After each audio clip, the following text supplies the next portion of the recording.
right. Really appreciate everybody for tuning in. My name is Law Nation, LAW Nation. All right, we're going to talk about Jerry Wayne Jones, his optimism for the team. Everybody got to have a level of optimism, right? Nevertheless, Jerry Wayne Jones said basically the game last week versus the Atlanta Falcons, he was on 105.3 The Fan, and he basically said, man, that game was very similar to the Buffalo Bills game. You guys remember that game? Tony Romo threw all of those interceptions, and we were still able to get back to the game. A T-new interception as well. He picked it up, and a whole lot of things happened that game, basically. And we won it. We came back and we won it. That's the end of that story. So he kind of, sort of, said those games were similar. Okay? So he was optimistic about Tyron Smith as well. Here's the situation. If it was the win or go home game, or if it's like a playoff game or a Super Bowl game, Tyron Smith would have played. He got a neck stinger, and you know how that thing works, right? It can show up at weird times. It's crazy. It's a horrible situation. And they wanted him to be ready for this week. Now, I'm not saying that you look over the Atlanta Falcons, but they looked over the Atlanta Falcons, basically. They wanted Tyron Smith to be ready for this week. Hopefully, he will be ready for this week. It's not a guarantee because those neck stingers are neck stingers. Now, down the line, Cowboys may be looking at another tackle down the line, maybe next year and beyond. Tyron Smith had these little crazy injuries to occur, and he normally missed 2 or 3 games out of a year. That's the trend right now for Tyron Smith. Shout out to him, though. He is a giant. He is a beast amongst boys, basically. Nevertheless, he talked about Tank Law, too, or D-Law, however you want to call it. Shout out to the Laws. Here's the situation with him. He said that basically D-Law got a lot of passion. He's hungry for it, got a strong desire. Now, he got an undisclosed knee injury, will not show up until maybe Wednesday or Thursday of this week. Don't hold me to it, Cowboy Nation. It's crazy how NFL display and put out injuries during this crazy time frame that we are in. I will say this. D-Law, of course, according to the money, because a lot of people talk about the paper, the coin, the bag. According to the money, a lot of people think that, hey, we're not getting what we paid into, like it's coming out of their pockets, right? Nevertheless, $20 million is a lot of money for 5 sacks so far since he got paid or what have you. Maybe you can throw in 5.5 sacks, how many sacks he got since he got his coins. But I think it's just a matter of circumstances. What happened his first year when he got his money, what have you? Had that shoulder situation going on. Had to go through all off-season rehabbing. Rehabbing. He couldn't lift a toothpick. Let me repeat. He couldn't lift a toothpick. And his first game was last year opening. Didn't do no off-season conditioning work. And they threw him out there and said, hey, make it happen. We paid you the money. Go make it happen. Life don't work that way. And guess what? Newsflash. They didn't run that way.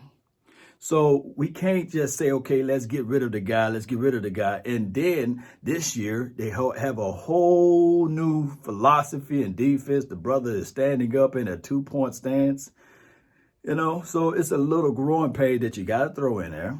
And he got this knee problem. He had played only 28 snaps. People was going out there saying that, hey, they benched D-Law. They benched the Laws. No, that wasn't the case nor the scenario. He had limited snaps due to his knee situation. Keep in mind, this season is not over with yet. There's only been 2 games. So out of 28 snaps, he had 5 tackles. But you guys want to kick the man off the bridge for that? Come on, let's just pump the brakes. Is he a Khalil Mack? No.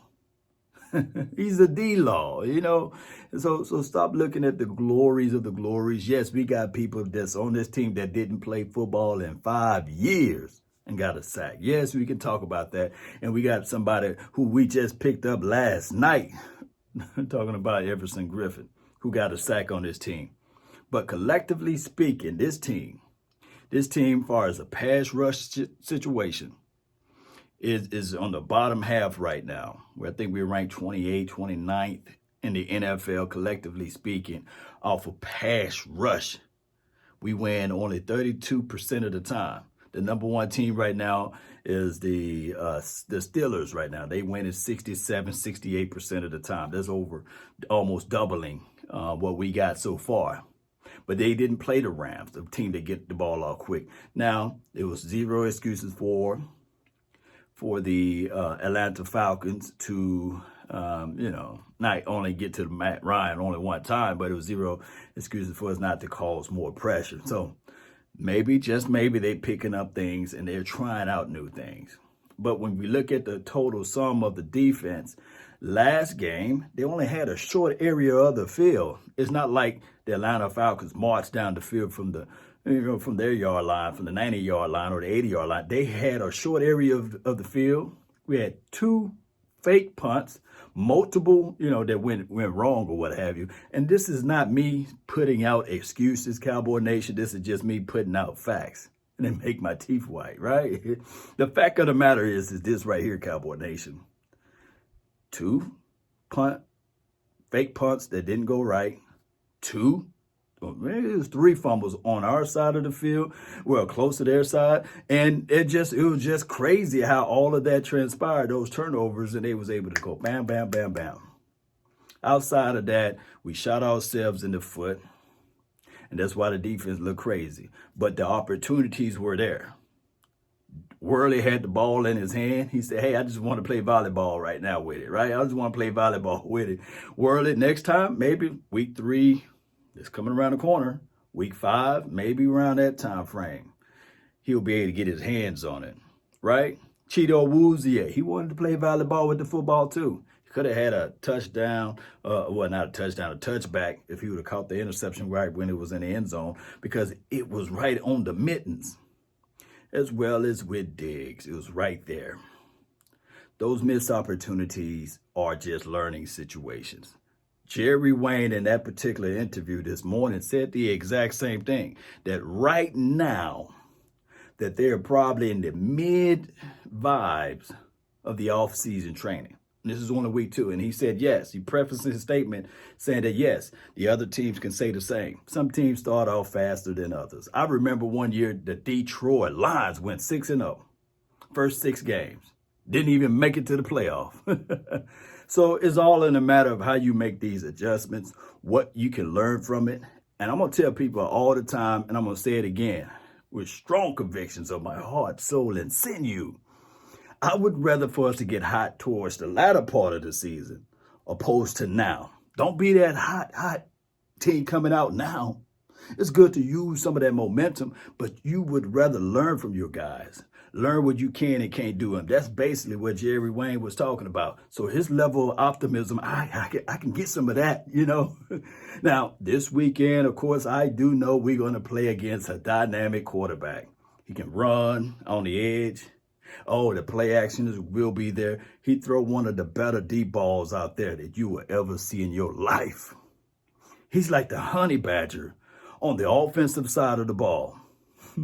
Because he's just going to continue to attack. And those little legs, he's going to get out of that pocket. He don't stay in there, but he can step up inside that pocket in a pinch. But he'd like to get out of it. And he'd like to say, okay, that's your spy. Oh, that's your spy right there. Okay, I'm going to use some plays that can circumvent what would benefit and embellish my guys. It will embellish their talents, because think about this. DK, he ain't nothing to sneeze at, and he will go after your number 1 target. He will go after your number 1 DB. He will. He will do just that. He don't care.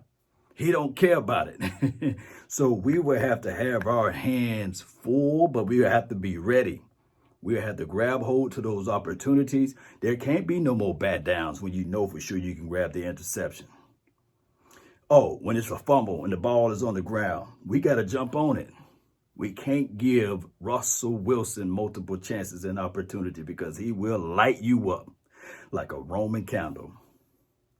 Russell Wilson is nobody to sneeze at. Oh, their defense too. They got some playmakers on the defensive side of the ball. So we will have to be ready. Now, CenturyLink, it's not an uncommon place for us to play at. We show up when we go up that way. We do. We beat them before their stadium. And on top of that, they will not have the 12th man.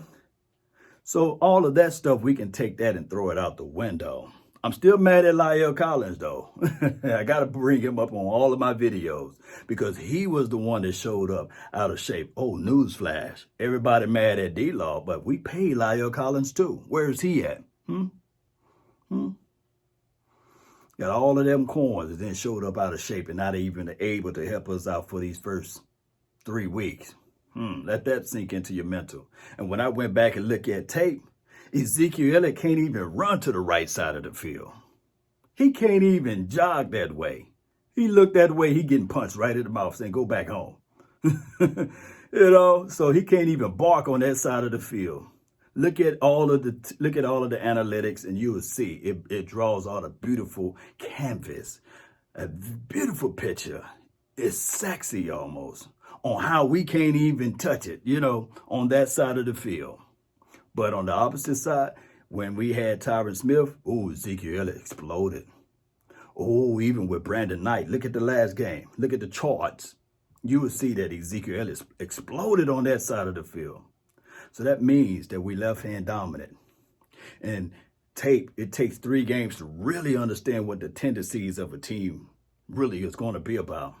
But I can tell you this, if I'm the Seattle Seahawks, I'm saying they favoring that left.